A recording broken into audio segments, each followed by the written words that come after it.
Hi guys, welcome. This is your Sameer Kohli sir with another lecture of the topic called life processes. हमने आपको mechanism of respiration कराया, फिर difference between aerobic respiration and anaerobic respiration कराया। ये करना जरूरी है, 10th class के बच्चे को ये करना जरूरी है, क्लियर हो जाता है। अब एक अपना माइंडसेट ठीक कर लेना, 9th और 10th दोनों में जो भी चीज पढ़ेंगे पहले पढ़ेंगे क्या, प्लांट्स की। अभी हमने ह्यूमंस की डाइजेशन करी है ना, तो माइंड में अभी ह्यूमन बॉडी चल रही होगी। तो वापस आ जाओ प्लांट्स के पास, फिर आ जाओ किसके पास, एनिमल्स के पास। अब हमने क्या पढ़ना है, थोड़ा सा रेस्पिरेशन कैसे होता है, रेस्पिरेशन क्या है बताया है, रेस्पिरेशन क्या है ये बताया है, रेस्पिरेशन कैसे होता है अब ये बताएंगे। किसमें, प्लांट्स में और एनिमल्स में। प्लांट्स के साथ एक वर्ड जुड़ा होता है, एनिमल्स के साथ एक वर्ड जुड़ा होता है। प्लांट्स की बॉडी सिंपल होती है, उसकी लेस रिक्वायरमेंट ऑफ एनर्जी होती है, क्योंकि प्लांट्स के अंदर मूवमेंट होती है, बट प्लांट्स की मूवमेंट स्लो होती है। तो प्लांट्स को जो चीज चाहिए बहुत थोड़ा सा चाहिए, और सिंपल बॉडी है। सिंपल बॉडी का मतलब समझो, हमारी बॉडी कॉम्प्लेक्स है। मैंने अपनी उंगली को ऐसे मोड़ रहा हूं तो मेरे को दर्द हो रहा है, और मुझे अगर और दर्द करना है तो और मोड़ लो। अपने आप को दर्द से बचाना है तो ये पूरा ब्रेन तक जा रहा है, और ब्रेन बोल रहा है कि बच्चों को समझा रहे हैं तो अपने हिसाब से स्वाद अनुसार मोड़ रहे हैं। हाँ, कोई और मेरी उंगली मोड़ने आएगा तो या तो ज्यादा मोड़ देगा या कम मोड़ देगा। बट हमारी बॉडी इतनी ज्यादा कॉम्प्लेक्स है कि हर चीज ब्रेन तक जा रही है, ब्रेन एनालाइज कर रहा है और फिर बता रहा है अब ये करो। हमारी बॉडी कॉम्प्लेक्स है। हमारी बॉडी एक सिंगल यूनिट है। हमारी बॉडी में जो होता है उसका डिसीजन डायरेक्टली या इनडायरेक्टली ब्रेन लेता है। ये बॉडी सिंपल है। इस body doesn't act as a single unit. इसकी कोई एक आत्मा नहीं है। मींस प्लांट्स को जब भी हम कराते हैं, तो अगर आपको याद हो ऐसे कराते हैं, अगर आपको याद हो तो प्लांट्स को भी क्लासिफाई एज, अभी देखता हूं, plants को we classify as roots, then we classify them as stems, and then we classify them as leaves, और अलग से उसका फ्रूट या फ्लावर होता है जो प्लांट के लिए कहीं ना कहीं वेस्ट होता है। प्लांट के लिए वो वेस्ट होता है, बट उसका वेस्ट हमारे काम आता है, इसीलिए हम उस प्लांट को और उगाते हैं। प्लीज मेरी बात को समझना, ये बड़ी कॉम्प्लेक्स बात है, तो let's keep it simple. Plants का बॉडी स्ट्रक्चर सिंपल है, उनको एनर्जी की कम रिक्वायरमेंट है, दे does not act like a single unit. तो अगर सर आप प्लांट्स की बात कर रहे हो तो लीव्स को अपना जुगाड़ खुद करना पड़ेगा, रूट्स को अपना इंतजाम खुद करना पड़ेगा, और स्टेम को, जो कि आमतौर पे ब्राउनिश होती है, उसको अपना इंतजाम खुद करना पड़ेगा। Leaves, stems and roots. तो बच्चा कहेगा सर अब सपोज करो रेस्पिरेशन इन प्लांट्स के बारे में आप क्या कहना चाहते हैं। तो सबसे पहले ये पॉइंट्स देख लेना, ये मैं बता रहा हूं रेस्पिरेशन इन प्लांट्स की characteristic,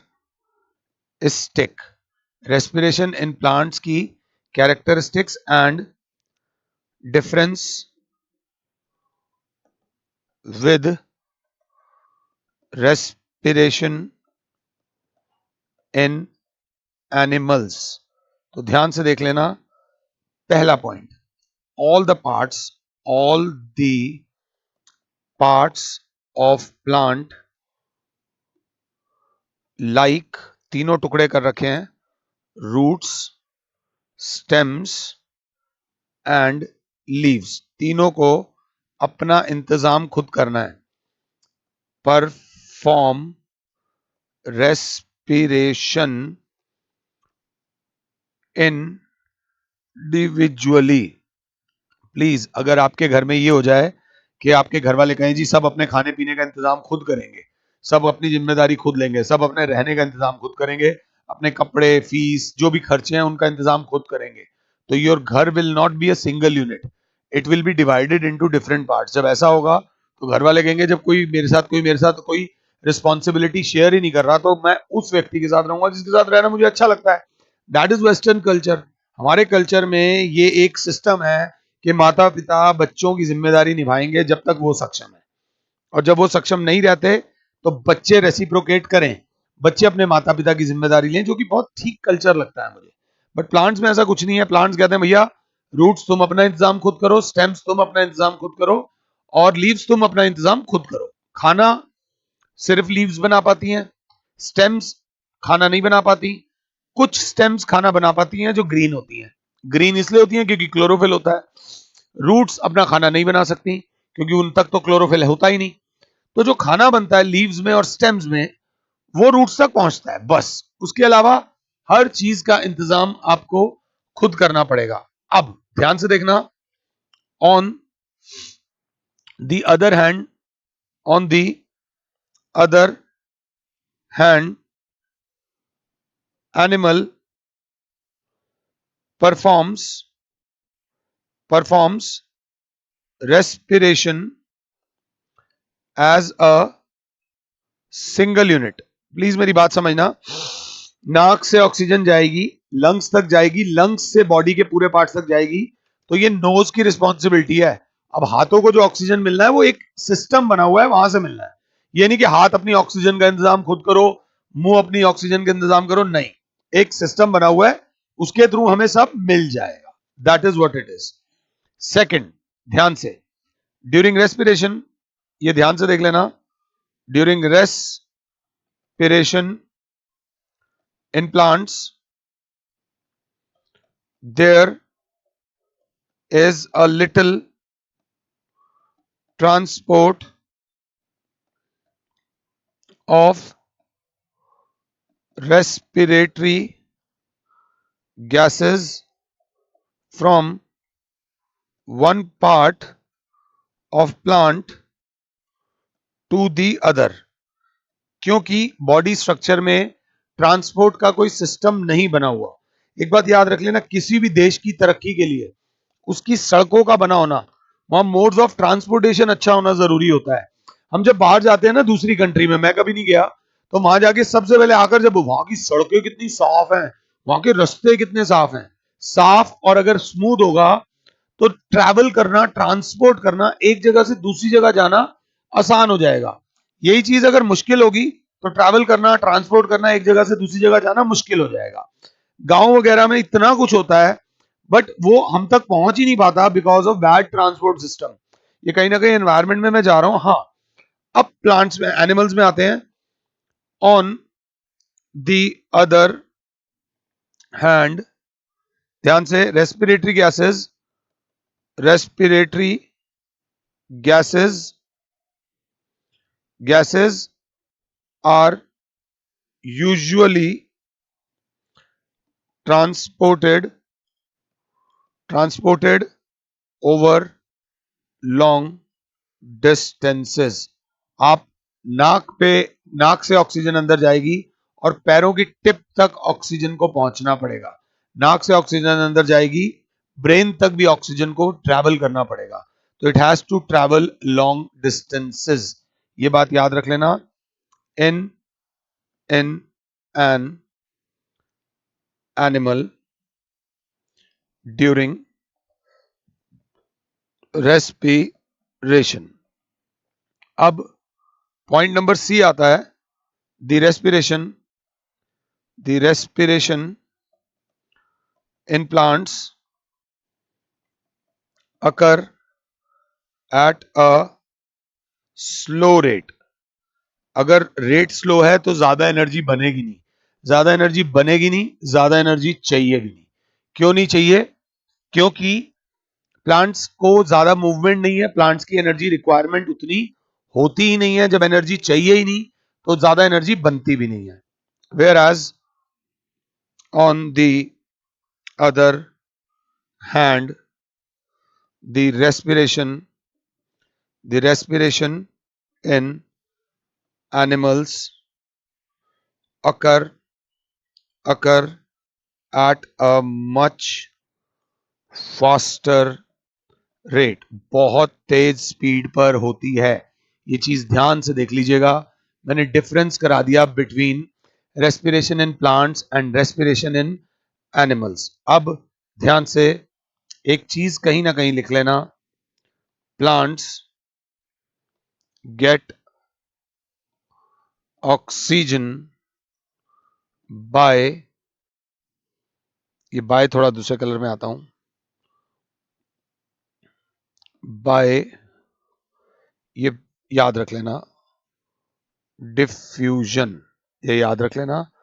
this is your leaf,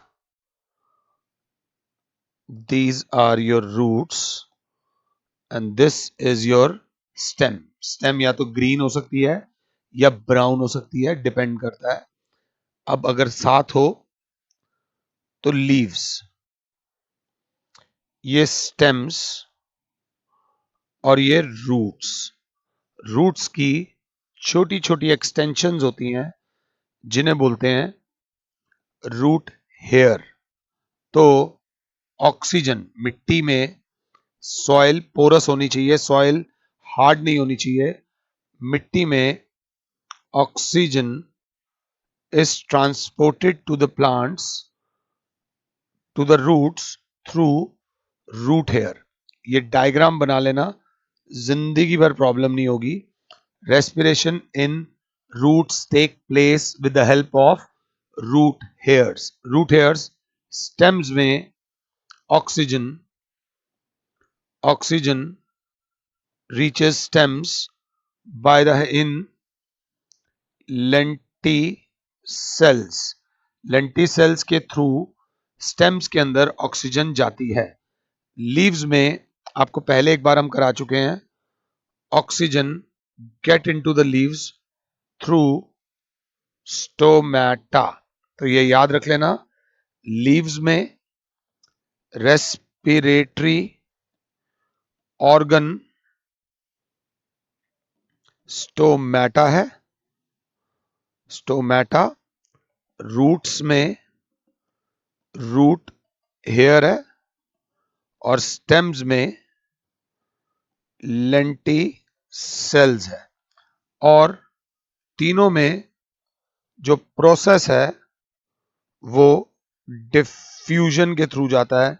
इसमें आई होप कोई कंफ्यूजन नहीं है। प्लीज, ये टेबल मैंने थोड़ा टेढ़ा बनाया है, आप इस टेबल को थोड़ा सा ध्यान से देख लेना। अब इसके बाद एक छोटा सा पॉइंट बताना है। पॉइंट कोई छोटा नहीं है, पॉइंट कोई छोटा नहीं है। प्लांट्स के बारे में हम बात कर रहे हैं, थोड़े से अगर सही हो तो प्लांट्स के बारे में वैसे एक जनरल बात हो रही थी। प्लांट्स, थोड़ा सा मैथ्स भी पढ़ा देता हूं। ये एक प्लांट है, ये उसकी लीव है। प्लांट को एनर्जी चाहिए, जिंदा रहना है तो एनर्जी चाहिए भैया, एनर्जी चाहिए। और प्लांट को एनर्जी मिलती है किससे? फोटोसिंथेसिस से, विद द हेल्प ऑफ, जय हो सूर्य देवता की, विद द हेल्प ऑफ सन। जय माता दी। सूर्य देवता प्लांट्स को एनर्जी देते हैं by the process of photosynthesis. ये ड्यूरिंग डे टाइम।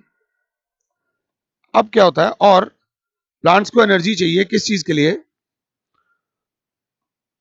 रेस्पिरेशन के लिए। अगर जितनी एनर्जी चाहिए, माना एनर्जी का लेवल ये है, इतनी एनर्जी चाहिए, तो फोटोसिंथेसिस इतनी एनर्जी बनाता है, मोर एनर्जी प्रोड्यूस होती है, जितनी चाहिए उससे ज्यादा बन रही है। लॉजिकल बात समझना। अब सूर्य देवता इवनिंग के टाइम, इवनिंग के टाइम सूर्य देवता भी छुट्टी लेंगे। तो अब जब सूर्य देवता ने छुट्टी ली तो क्या होता है? शाम के टाइम सनलाइट की इंटेंसिटी कम होती जाती है। अगर क्लास 7 है तो सनलाइट की इंटेंसिटी जब कम होती है तो ऑब्वियसली फोटोसिंथेसिस की भी स्पीड कम हो जाती है। This is photosynthesis. I hope मैं समझा पा रहा हूं। और जब सूर्य देवता छुट्टी करके घर चले जाते हैं, that is he reaches home.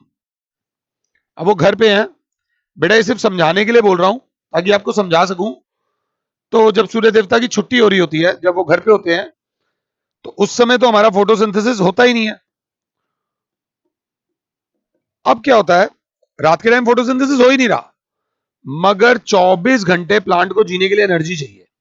अब जब रात को फोटोसिंथेसिस नहीं हो रहा, ऐसे में तो प्लांट मर जाएगा। नहीं सर, दिन में फोटोसिंथेसिस का रेट ज्यादा था, ज्यादा एनर्जी प्रोड्यूस हो रही थी, तो जो एक्स्ट्रा एनर्जी दिन में बनी है वो रात को काम आ जाएगी। Is that clear? फिर अगले दिन सूर्य देवता, अभी तो मैं आपको सनलाइट से सनसेट तक लेकर गया, अगले दिन धीरे धीरे सूर्य देवता उगेंगे अर्ली राइज, सनराइज के टाइम। तो जो फोटोसिंथेसिस का रेट बिल्कुल खत्म हो रखा था वो यहां आएगा, और जैसे ही सूर्य देवता वापस ये बन जाएंगे, फिर फोटोसिंथेसिस का रेट आ जाएगा ऊपर। तो जो नीचे जा रहा है वो ऊपर भी आ रहा है। ये दिन भर फोटोसिंथेसिस का रेट कम ज्यादा होता रहता है। बट बच्चा कहेगा सर, दिन में एक बार ऐसा होता है जब फोटोसिंथेसिस का रेट रेस्पिरेशन के बराबर हो जाता है। इस चीज को क्या बोलते हैं? इस चीज को बोलते हैं कॉम्पेंसेशन पॉइंट। कॉम्पेंसेशन पॉइंट में क्या होता है, is that stage during life cycle of a plant when rate of photosynthesis is equal to rate of respiration। rate of respiration मैं ये पॉइंट लिखवाकर जा सकता हूं, मगर अब थोड़ा सा साइंस पढ़ रहे हो बेटा, ये आप चॉइस से नहीं पढ़ रहे हो, फिलहाल आपको पढ़नी पड़ेगी। फोटोसिंथेसिस में होता है 6CO2 plus 6H2O in the presence of sunlight and chlorophyll, C6H12O6 plus 6O2। Plants में लगातार ये प्रोसेस चल रहा होता है। रेस्पिरेशन क्या प्रोसेस है हमने पढ़ा है, C6H12O6 plus 6O2 gives 6CO2 plus 6H2O plus 38 ATP of energy। अब एक बच्चा बोलेगा ध्यान से, सर अगर आप ढंग से देखो तो जो चीज यहां पर चाहिए वो यहां पर निकल रही है, और जो चीज यहां पर निकल रही है वो यहां पर चाहिए। तो प्लांट्स को फोटोसिंथेसिस करने के लिए कार्बन डाइऑक्साइड और ऑक्सीजन चाहिए, कार्बन डाइऑक्साइड और वाटर चाहिए, और फिर ग्लूकोज बन जाता है। ये तो सर घुमाए जा रहे हैं, ये तो साइक्लिक प्रोसेस है। नहीं, दिन में फोटोसिंथेसिस का रेट ज्यादा होता है। फोटोसिंथेसिस का रेट ज्यादा होता है मींस, अब जरा ध्यान से समझना, मतलब ये ज्यादा बन रहा होता है और ये कम बन रहा होता है। प्रोसेस ये भी चल रहा होता है, प्रोसेस ये भी चल रहा होता है। तो दिन के टाइम ये ज्यादा बन रहा होता है, तो डे टाइम में प्लांट्स ऑक्सीजन एक्सेल करते हैं, इसीलिए दिन में ऑक्सीजन मिलती है। रात के टाइम फोटोसिंथेसिस का रेट बिल्कुल खत्म हो जाता है। रात के टाइम सिर्फ ये प्रोसेस चल रहा होता है, तो रात के टाइम प्लांट्स CO2 देते हैं, इसीलिए मॉर्निंग वॉक इज एडवाइज्ड। कभी नाइट वॉक सुना है?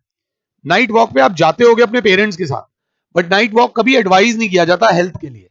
To have a healthy lifestyle you should go for morning walk बोला जाता है, क्योंकि मॉर्निंग वॉक में प्लांट्स ऑक्सीजन एक्सेल करते हैं, रात के टाइम प्लांट्स भी कार्बन डाइऑक्साइड एक्सेल करते हैं। सो ऐसा नहीं कि ऑक्सीजन खत्म हो जाती है और दम घुट जाएगा, there is no fresh oxygen. अगर फ्रेश ऑक्सीजन चाहिए तो आपको, आई होप जो मैं कह रहा हूं, सुबह के टाइम वॉक करना चाहिए। बट ये जो जनरेशन नेटफ्लिक्स वाली है, इनको अगर उठाया ना जाए तो ये 10:30 11 बजे से पहले उठते नहीं है, ये मैं आपको बता रहा हूं। तो आप भी जो कर रहे हो करो, जो तुम्हारी लाइफ है दैट्स योर लाइफ, इससे मेरा कोई मतलब नहीं, एक मजाक कर दिया। हाँ, मगर दोपहर, ये अर्ली इवनिंग और सनशाइन के दौरान जब फोटोसिंथेसिस का रेट रेस्पिरेशन के रेट के बराबर हो जाता है, तब जितना ये बन रहा है उतना ही ये बन रहा है, जितना ये बन रहा है उतना ही ये बन रहा है। देख लो, जितना वो बन रहा है उतना ही वो बन रहा है। तो इससे जो निकल रहा है वो इसके काम आ रहा है और इससे जो निकल रहा है वो इसके काम आ रहा है। दोनों का रेट इक्वल है, तो ये बॉल खेल रहे होते हैं। कंपेंसेशन पॉइंट के दौरान एक का वेस्ट दूसरे के काम आ रहा है, वो दिन भर काम आता है, बट कंपेंसेशन के दौरान जितना वेस्ट इसका बन रहा है उतना ही इसको चाहिए। सो इस पे एक अच्छा पॉइंट लिख लेना, कंपेंसेशन पॉइंट पे there is no exchange of gases with external environment during compensation point। और एक अच्छा बच्चा बोलेगा इस दौरान स्टोमेटा इज क्लोज्ड। अगर ध्यान दो, सुबह के टाइम स्टोमेटा कहता है कि CO2 तू आ जा, O2 तू जा, दरवाजा खुला रहेगा। रात के टाइम O2 तू आ जा, CO2 तू जा। बट कॉम्पेंसेशन पॉइंट के दौरान स्टोमेटा बंद हो जाता है, क्योंकि जो फोटोसिंथेसिस से निकल रहा है वो रेस्पिरेशन के काम आ रहा है, और जो रेस्पिरेशन से निकल रहा है वो फोटोसिंथेसिस के काम आ रहा है। आई होप कि मैं आपको समझा पा रहा हूं। हर घर में अगर कोई घर है, परिवार है, तो उसका ये होता ही होता है। और ये एक सुखी घर का हाल होता है, अनफॉर्चुनेटली ये एक गरीब घर का हाल होता है। और ये एक मिडिल क्लास फैमिली, जिन्हें हैंड टू माउथ पीपल बोलते हैं। तो जब हम जितना कमाते हैं और उतना ही हमारा खर्चा होता है, तो हम चैरिटी नहीं कर सकते। हाँ, हम जितना कमा रहे हैं, कमाई ज्यादा है और खर्चा कम है, तो हम चैरिटी कर सकते हैं, हम लोगों को दे सकते हैं। और जब हमारी खर्चे ज्यादा हो और कमाई कम हो, तब हम चैरिटी लेते हैं। अपने आप को ब्लेस्ड फील करो अगर आप इस कैटेगरी में लाए करते हो। बात समझ आ रही है कि आपके घर की इनकम ज्यादा है तो आपको चैरिटी करनी भी चाहिए और आपको किसी के आगे हाथ फैलाना नहीं पड़ रहा। ये वाले जो घर हैं ये बिल्कुल टाइट चलते हैं, ये फालतू खर्चों पे ध्यान नहीं देते, क्योंकि ये फालतू खर्चा तभी करेंगे जब इनकम बढ़ेगी। और ये वाले घर जो होते हैं, इन घर को ध्यान देना पड़ता है कि अगली ये इंतजाम कहां से करें। So this is how photosynthesis और रेस्पिरेशन मैंने एक्सपेंडिचर और इनकम के तरीके से आपको समझा दिया है। आई होप कि मैं आपको ये चीज समझा पाया हूं। बट अगर नहीं समझ आई है तो एक बार रिवाइंड करके देख लेना। ऐसा नहीं है कि कोई और तरीका होगा इसको बहुत अच्छे तरीके से समझाने का। इसको समझाने का बेस्ट तरीका मैं आपको बता चुका हूं। अब रेस्पिरेशन इन प्लांट्स के बाद आ जाता है रेस्पिरेशन इन एनिमल्स। एनिमल्स जब आएगा, थोड़ा सा हल्का सा हिंट दे रहा हूं, ऐसा मत समझना सीधे ही ह्यूमन बींग्स के पास आ जाओगे। पहले हल्का फुल्का अमीबा कर लेंगे, फिर थोड़ा बहुत एक अपर लेवल का कोई ऑर्गेनिज्म कर लेंगे, फिर उसके बाद ह्यूमंस, डॉग कर लेंगे, थोड़ा बहुत फिश कर लेंगे। थोड़ा सा ध्यान से देखना, धीरे धीरे बढ़ते हैं। तो यहां पर नेम ऑफ एनिमल है, फिर process by which they obtain oxygen है, और फिर यहां पर रेस्पिरेटरी ऑर्गन है। सबसे पहले जो एनिमल की बात हो रही है that is amoeba. Amoeba amoeba हो गया। तो अमीबा के अंदर जो रेस्पिरेटरी ऑर्गन है दैट इज सेल मेम्ब्रेन। मैं रटने को नहीं कह रहा हूं। अमीबा के अंदर this is a single cellular organism. Oxygen आती भी सेल मेम्ब्रेन के थ्रू है और CO2 जाती भी सेल मेम्ब्रेन के थ्रू है by the process of diffusion. ये याद रख लेना, सिंपल डिफ्यूजन। सेकेंड ऑर्गेनिज्म जिसके बारे में हम पढ़ेंगे that is the animals like earthworm. Earthworm, केचुआ बोलते हैं ना इसे, earthworm which live in soil uses their moist skin, इनकी मॉइस्ट स्किन होती है। कभी बारिश के टाइम स्कूल के ग्राउंड में जाना, छोटे छोटे से सांप जैसे होते हैं, बट वो सांप नहीं होते, केचुए होते हैं। मॉइस्ट स्किन के थ्रू वो ऑक्सीजन को इनहेल और एक्सेल करते हैं। ये थोड़ा सा याद रख लेना, कोई प्रोसेस का नाम नहीं लिखा हुआ। द एक्वाटिक एनिमल्स, अब ये जो थर्ड कैटेगरी है ये एक्वाटिक एनिमल्स की है। इसमें आप लोग डाल दोगे फिश, प्रॉन्स, म्यूजेल्स और दे हैव गिल्स। गिल्स के अंदर ये एक स्पेशल सुविधा होती है कि वो पानी में जो ऑक्सीजन है वो निकाल सकते हैं। अगर हम अपना मुंह पानी में डालें तो पानी में ऑक्सीजन होती है, बट हम ऑक्सीजन निकाल नहीं पाएंगे क्योंकि हमारे अंदर पानी वाली ऑक्सीजन को निकालने की क्षमता नहीं है, और वो क्षमता उन्हीं के पास होगी जिनके पास गिल्स होंगे।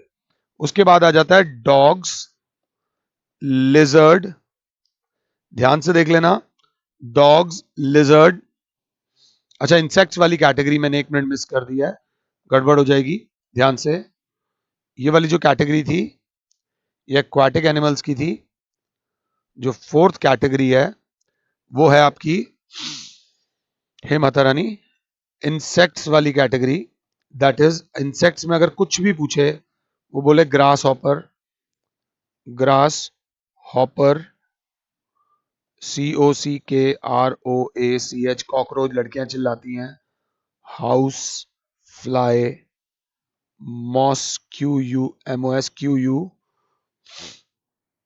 स्पेलिंग, ITO, और इन सब के अंदर रेस्पिरेशन जो होती है which takes place with the help of air tubes called trachea.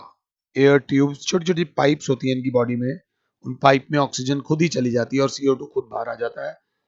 ये जो कैटेगरी थी ये इंसेक्ट्स की कैटेगरी थी, इनमें ट्रैकिया होता है, ये थोड़ा सा ध्यान दे लेना। अगली कैटेगरी जो लैंड एनिमल्स की है, the respiratory organs of land animals like lizard, dog, man, और क्या दे रखा है कोई कैटेगरी, फ्रॉग। इनमें we take oxygen through our lungs, फेफड़े, कुत्तों के भी फेफड़े होते हैं, ये थोड़ा सा ध्यान से देख लेना। लंग्स एंड फ्रॉग्स के बारे में दे रखा है कि लंग्स भी हैं और frogs can also respire through their skin. थोड़ा सा हल्का सा पॉइंट है, बाकी सब लैंड एनिमल्स के अंदर जो भी होता है वो किसके थ्रू होता है बेटा, लंग्स के थ्रू। इसके बाद अगर हम आगे जाएंगे थोड़ा सा, ये बहुत इंपॉर्टेंट पार्ट है, एनिमल्स को ज्यादा ज्यादा ऑक्सीजन चाहिए, characteristics of respiratory organs, characteristics of respiratory organs of animals. अब समझो, अगर आपने एनिमल्स और प्लांट्स वाला पढ़ा था तो एनिमल्स में सिंगल यूनिट, एक डिपार्टमेंट होता है जिसका काम होता है ऑक्सीजन को एक पॉइंट से दूसरे पॉइंट तक सप्लाई करना, तो जिम्मेदारी बढ़ जाती है, ज्यादा ऑक्सीजन चाहिए होती है, तो फास्ट ट्रांसपोर्ट चाहिए। अब जो लिविंग ऑर्गेनिजम्स हैं लाइक ह्यूमन बींग्स, उनके अंदर ब्लड होता है, ब्लड इज ब्लड एक बस है, जितना ब्लड ज्यादा होगा उतनी बसें ज्यादा है। अगर एक शहर में बसें ज्यादा है, इतनी ज्यादा बसें हों कि 5 मिनट बाद आने लग जाए, बात बस की नहीं है, मोड ऑफ ट्रांसपोर्टेशन की है। समझो, आप जितने मर्जी अमीर हो, बहुत अमीर हो, बट सोचो तुम अपने घर से बाहर निकलो, तुम्हें फुल्ली एयर कंडीशन बस मिल जाए खाली, बस का किराया बहुत कम होता है, मिल जाए, तुम बैठोगे एक जगह से दूसरी जगह तक चले गए। दिल्ली में मेट्रो कामयाब क्यों है? क्योंकि एक तो सस्ती है, खाली कम होती है क्योंकि लोगों को आदत होगी है पॉपुलेशन की। बट अगर यही मेट्रो खाली हो, बहुत सारी, और मेट्रो की और भी खास बात है, एक जाती है तो 2 मिनट बाद दूसरी आ जाती है, दैट इज मेट्रो कामयाब हो गई। बस सिस्टम क्यों फेल हो गया? अब एक बस चली गई तो अगली 15 मिनट बाद आएगी, तो आपके 15 मिनट आप वहीं रह गए, भाग भाग के पकड़ना पड़ता है। तो एक अच्छा सिस्टम क्या होगा, दिल्ली में भर, किसी भी शहर में, मैं दिल्ली की बात नहीं कर रहा, किसी भी शहर में अगर ज्यादा से ज्यादा बसेस होंगी, ज्यादा से ज्यादा मोड ऑफ ट्रांसपोर्टेशन होगा तो एक बंदे के लिए एक चीज को एक जगह से दूसरी जगह तक जाना आसान, इजी और फास्ट हो जाएगा। तो वैसे ही पहली सी ये बात समझ लेना, क्योंकि ऑक्सीजन ज्यादा चाहिए तो all the respiratory organs must have, ये याद रख लेना, लार्ज सरफेस एरिया, ताकि ज्यादा से ज्यादा ऑक्सीजन एक पार्ट से दूसरे पार्ट तक ट्रांसफर की जा सके। All the respiratory organs to have large surface area to get oxygen, ताकि ज्यादा से जितना बड़ा होगा उतना ऑक्सीजन का आदान प्रदान इजी होगा। Second, all the respiratory organs, all the respiratory organs must have, ये वर्ड जो कैपिटल में लिख रहा हूं तुम कैपिटल में मत लिखना बट कैपिटल में समझना, must have thin walls. Thin walls क्यों? ताकि जितनी पतली वॉल होगी उतना ही एक गैस को एक जगह से दूसरी जगह ट्रांसफर होना आसान होगा। अगर मोटी स्किन में से निकलना होगा तो ऑक्सीजन निकल भी नहीं पाएगी और आ भी नहीं पाएगी, दिक्कत होगी, दम घुटेगा। अगला, must have thin walls for easy diffusion, ये याद रख लेना, and exchange of respiratory gases.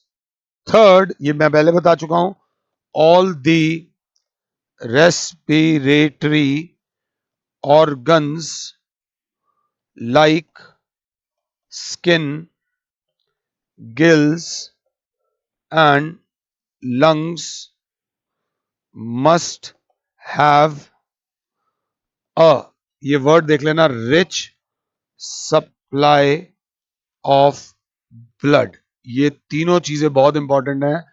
अभी बताता हूं, आपने कुछ बच्चे सुने होंगे एनीमिक होते हैं, एनीमिक बताता हूं, rich supply of blood for transport of respiratory gases. आपकी बॉडी में एक ही बस सिस्टम चलता है, दैट इज ब्लड जितना ज्यादा मतलब बसेस उतनी ज्यादा। कुछ लोग एनीमिक होते हैं, एनीमिक लोगों में ब्लड की कमी होती है, तो वो खाना तो उनको पर्याप्त मिल रहा है, खाना उनको पर्याप्त मिल रहा है, ब्लड की कमी होने की वजह से उनकी बॉडी को ऑक्सीजन जो मिलती है वो इनसफिशिएंट मिलती है। और जब ऑक्सीजन की कमी होगी, खाने की कोई कमी नहीं है, तो उनकी बॉडी में होगी एनारोबिक रेस्पिरेशन। रेस्पिरेशन तो होगी बट एनारोबिक रेस्पिरेशन ज्यादा होगी। एनारोबिक रेस्पिरेशन में हमें पता है 2 एटीपी ऑफ एनर्जी निकलती है, मतलब लेस एनर्जी निकलती है। तो लेस एनर्जी निकलने की वजह से वो दिन भर बिल्कुल ऐसे दुखी से ही रहेंगे।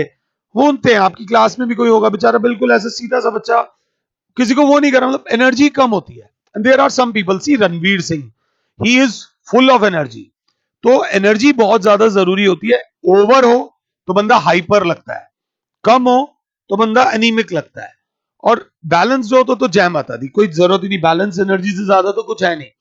तो इससे बचने के लिए, अगर आप नहीं चाहते कि आपके ब्लड की अंदर कमी हो, तो थोड़ी सी एक अजीब बात बोलूंगा, कुछ बच्चों को बुरी लगेगी, ग्रीन लीफी वेजिटेबल्स खाओ और अपने ब्लड की क्वांटिटी को बढ़ाओ, ताकि आपकी बॉडी में मोड ऑफ ट्रांसपोर्टेशन इजी रहे, और जहां पर ट्रांसपोर्टेशन बढ़िया है वो शरीर, वो शहर, वो देश, उसकी तरक्की है ही है। ये आज के लेक्चर का सबसे इंपॉर्टेंट पार्ट ये है, characteristics of respiratory organs. Please इसको 2 बार लिख लेना, बाकी सारी चीजें लेक्चर 2 बार सुन भी लेना यार, कोई लिमिट नहीं है, जितनी मर्जी बार आप लेक्चर देखो, जितनी मर्जी बार आप लेक्चर सुनो। नेक्स्ट लेक्चर में हम लोग पढ़ेंगे रेस्पिरेशन इन अमीबा। अब 1 मिनट के लिए देखना, ज्यादा बड़ी चीज नहीं है, एक second. It's a single cellular organism. ये उसकी न्यूक्लियस, ये उसका साइटोप्लाज्म, छोटे छोटे पार्ट्स उसके अंदर हैं। Amoeba is a single celled organism. इस लेक्चर में हम 4 बार बता चुके हैं सिंगल सेल्ड ऑर्गेनिज्म। इसी में पढ़ लेते हैं, हल्का सा टॉपिक है, अभी के अभी खत्म कर लो। Amoeba depends upon simple diffusion of gases for breathing. Simple diffusion of gases for breathing. और अमीबा की जो सेल मेम्ब्रेन होती है वो यहां थोड़ी मोटी लग रही होगी, काफी थिन होती है फॉर इजी डिफ्यूजन। और क्योंकि ये सिंगल सेल है तो जो ऑक्सीजन अंदर जाता है उसको ज्यादा ट्रांसपोर्ट करने की जरूरत नहीं है, CO2 सेल मेम्ब्रेन के थ्रू बाहर आ जाता है। और एक और बात, अमीबा,